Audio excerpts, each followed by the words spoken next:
All right, another fucking cum dump of a AK magazine video here. First and foremost, I have the newly dropped Plum waffle style magazine from PSA. For quite some motherfucking time, they didn't have these. They also did not have the light tan waffle magazine. Basically, all we had were these versions. This was out for a minute, and then it was gone, and then it came back, and I was like, fuck yeah, and I got one.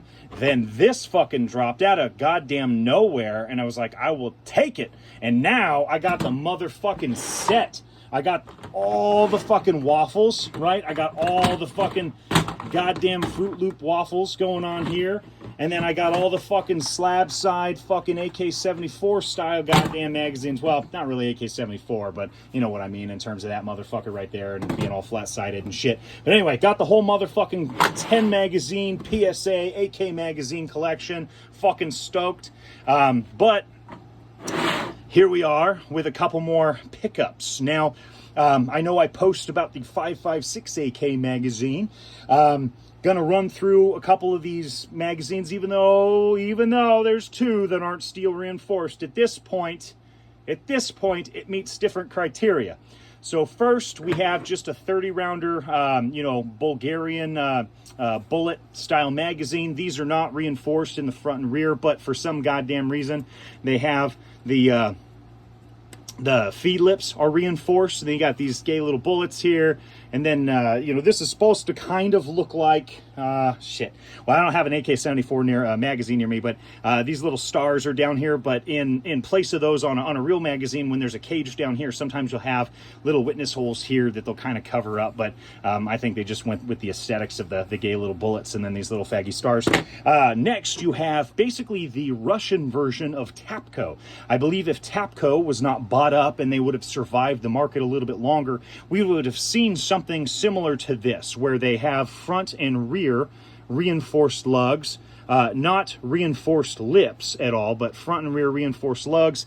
I'm not a huge fan of the all polymer base plates, just because if you've ever dropped a fully loaded AK magazine on one of these guys, you can break this, and then once this base plate is kaput, there are some base plates that will fit that you could put on here. You probably take a Pro Mag and put it on, but it is prone to kind of cracking off on this, since this is going to take some of the brunt. And I've dropped plenty of loaded magazine. I'm not super worried about the front and rear lugs, or maybe even the feed lips. There's a couple of reports of the Bulgarian ones with how they impregnated little feed lips in here, and those busting apart if you leave them loaded long enough. But either way, this is one of the Russian PuffGun magazines. And again, this is something that I think Tapco would have gravitated towards. I missed the boat on getting the black one. Ended up getting one of the clear ones, again, just as an example, from Atlantic Firearms. And it's not bad. It runs just fine. And it's front and rear reinforced magazine is also nothing special.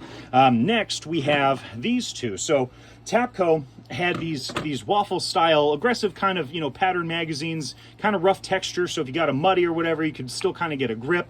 They weren't reinforced anywhere. They just had really thick plastic, thick front lug. Some people would complain about these not fitting and being too thick, but a lot of that derived from some of the imported rifles, like the Wasser 10s, where they had to open up the mag well.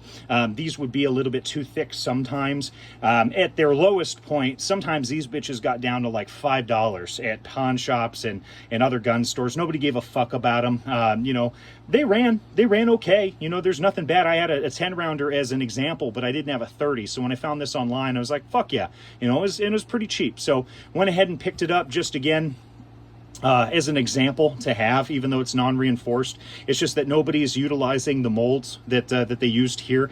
And I do think that we could see future generations with reinforcements if they wanted to, but I think this is a days gone type of magazine. I don't think we're going to see a resurgence of Tapco anytime soon, like we've seen with US Palm and X-Tech, or PSA, kind of going off of the Circle 10 kind of design. Next, you have what Tapco kind of got into at the tail end, before they kind of either went bankrupt or got bought over, is they kind of replicated the whole smooth AK-100 series magazine here. And again, predates all of PSA, but of course non-reinforced anywhere. But they did have metal base plates. They went with a different base plate design on the slab side here. I'm going to keep calling it slab side, even though people are probably going to be like, actually, it's the 100 series. But you get what the fuck I mean. It's fucking smooth, you know. So let's just calm the fuck down. Anyway, slightly different base plate. So again, if this one goes kaput, I don't know what would replace this. Same thing with this, since these specs are quite different from a standard AK magazine. Shoulders are a little bit different, length and width look a little bit different, but again, went ahead and purchased these because they're not being made anymore. And you know, when I first started out on AKs, these were super common, super cheap. You know, when I was a young buck buying AK stuff, and you know, some of the surplus of stuff I had for magazines was shitty Tapco. Unfortunately, I don't have any of the brick red magazines. I don't have any of the other like AK-74 magazines or anything like that from them. I just wanted to acquire their 5.56 and then their 7.62 by 39 magazines here. Although there are different color variations. You also have a tan and the brick red in both of these. But I don't think I'm going to go out of my way to purchase those unless I just happen to come across them. But again, 4 new additions plus the plum waffle here, giving me a full complete set with the PSA. Just wanted to make sure I touched up on the AK magazine collection video, and we got these guys here. Also got the Bakelite sitting in the back, my Draco. Those are all that feed my Draco. Draco doesn't touch anything else at this point other than a steady diet of Bakelite. You got the Bakelite or Bakelite if you want to really be a faggot about it. Little Geiger counter box. They also have a larger little toolbox, but those sold out pretty quick because you can actually put real fucking magazines in the longer one if you cut out the internal like little walls inside of there. This one can hold some ammunition. I got some AK food in there, but I don't really fuck with it too much. And then these are the AIM 74 bayonets for sale on quite a few different websites right now. I feel like if you are a beginner in the AK world and you just want a complete kit of a bayonet, you cannot go wrong with this. Right now the conditions are really fucking good. You may have a little bit of rust on the sheath or scabbard here. You may have rust, a little bit of rust that again can all be solved and fixed around the barrel ring here, sometimes on this back mechanism back over here.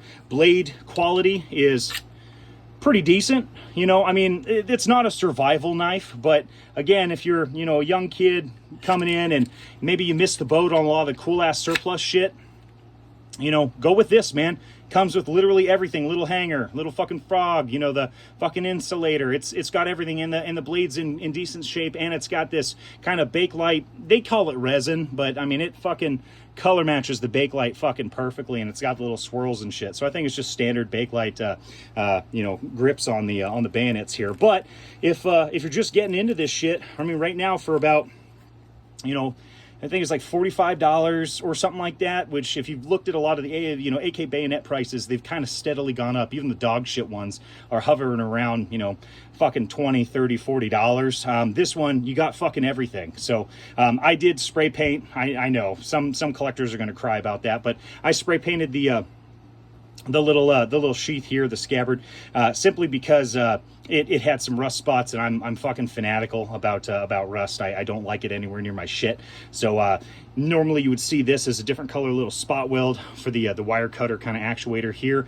I just blocked off the serial number just to be able to have it, but not too shabby, man. I think that if you're just starting out, you could probably do worse, and this is like the full fucking kit, you know, for an AK bayonet. So get while the getting's good, guys, because I missed the window on a lot of that shit when I was younger. I was like, I don't give a fuck about bayonets. I don't give a fuck about Bakelite. I just wanted the best steels, right? And then this shit starts getting more expensive and harder to fucking find, right? And then these cool deals that you would normally have access to, you know, because of importation, because, you know, people snap it up pretty fucking quick, all of a sudden now it either doubles in price or it's not available anymore. So get while the getting's good on those bayonets there. Fucking, if you're starting out, PSA mags. I know right now, don't listen to fucktards on YouTube and shit that just shit all over PSA. These are good fucking magazines. These are really good fucking magazines for their fucking price point compared to Circle 10. They offer everything that Circle 10 offers. And they're good. They fucking run just goddamn fine. I don't know why there aren't more videos about people talking about the goddamn magazines that PSA offers, but these are fucking phenomenal. I wouldn't probably buy these guys, you know. These aren't great. These are just for me. But PSA mags, you know, it's definitely consider it. Anyway, thank you guys for watching me ramble and all that other dumb bullshit. If you guys have any questions or comments about the AK magazines here, these, any of that stuff, go ahead and leave a comment below. I don't check my channel often, but when I upload a video, I try to get back to absolutely everybody that I see a notification for. Alrighty, thank you for watching.